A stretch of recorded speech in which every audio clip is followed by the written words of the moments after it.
Carl Jung wrote that around the middle of life, roughly age 35, a person enters what he called the shadow side of life, and what today gets casually dismissed as a midlife crisis, Jung understood as something considerably more significant, a genuine and necessary psychological turning point, one that a person either moves through consciously toward real transformation or resists entirely, producing exactly the kind of confusing, disruptive crisis most people actually associate with this period of life. Jung believed that the first half of life is naturally and appropriately oriented outward, building a career, establishing a family, securing a place in the world, developing the specific functional persona required to succeed at these genuinely necessary early life tasks. This outward orientation is not a mistake. It is the correct and necessary work of the first half of life, and most people move through it reasonably well, provided their early circumstances gave them a reasonable foundation to build from. But Jung observed something important about this first half of life's success.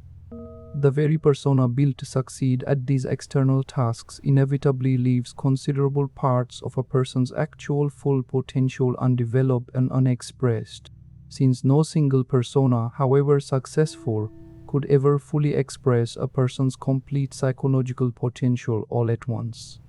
Around the middle of life, Jung believed, these neglected, undeveloped parts of the psyche begin, often quite forcefully, to demand attention, and this demand is precisely what most people experience as a midlife crisis. A sudden, disorienting sense that the life so carefully built no longer feels like it fully belongs to them, a restlessness that the external achievements of the first half of life, however genuinely significant, can no longer fully satisfy. This is not, according to Jung's understanding, a sign that something has gone wrong with an otherwise successful life. It is the psyche's own, entirely natural demand that the second half of life be oriented differently than the first, turning inward rather than continuing to only build outward. This explains why so many people experience this period as genuinely destabilizing rather than simply a mild adjustment, since the specific persona that served the first half of life so successfully is not actually built to handle this inward turn, and continuing to rely on it exclusively, refusing the psyche's genuine demand for a different orientation, tends to produce exactly the kind of disruptive artin, a tool attempt to satisfy what is actually an artful, domed attempt to satisfy what is actual graspke, any intralateral. Jung's understanding suggests a genuinely different and more constructive way to this period, one that requires actually honoring the psyche's demand, rather than fighting against it or attempting to simply distract from it with more external achievement or more external novelty. The actual task of this period is turning attention inward, toward the neglected, undeveloped parts of the psyche that the first half of life's necessary external focus never had room to fully express, examining genuine values that may have shifted, genuine interests that were set aside in favor of practical necessity, and a genuine sense of meaning that external achievement alone, however real and significant, has stopped being able to fully provide. This inward turn is precisely what Jung meant by entering the shadow side of life, not because this period is inherently dark or negative, but because it requires confronting exactly the parts of yourself that remained in shadow, unexamined and undeveloped, throughout the entire necessarily outward-focused first half of life. This confrontation is genuinely uncomfortable, since it often reveals genuine gaps between the life you actually build and the fuller, more complete person you are actually capable of becoming. But Jung believed this confrontation, however uncomfortable, is precisely the necessary and valuable work this specific stage of life exists to accomplish. Here is what actually helps in navigating this period constructively rather than destructively. It helps to recognize the specific restlessness of this period as genuine, valuable information rather than simply a problem requiring immediate external solution, an affair, a sudden career change, an impulsive purchase, each aimed at quickly resolving an internal discomfort that external action alone cannot actually address.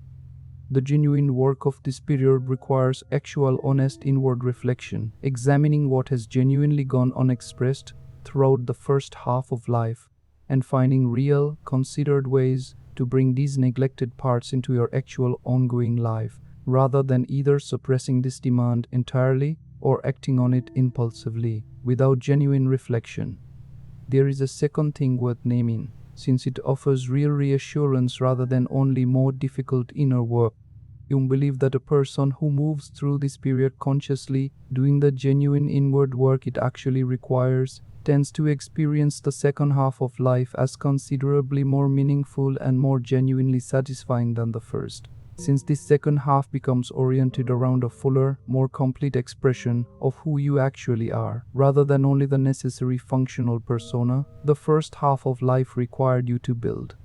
If you are currently living through this specific period, hear this clearly. The restlessness, the sense that your carefully built life no longer fully fits, is not evidence that something has gone wrong. According to Jung's understanding, it is the entirely natural and necessary demand of a psyche ready to begin its second, considerably more inward-oriented half, and this demand deserves genuine, honest attention rather than either suppression or impulsive, external action. Think honestly about what part of yourself went unexpressed throughout the necessarily outward-focused first half of your life, and consider what genuine, considered way you might actually begin bringing that part into your ongoing life now. Right below the single word for the neglected part of yourself that feels most insistent right now, naming it honestly is the real and practical beginning of the inward work Jung believed this specific stage of life actually exists to accomplish.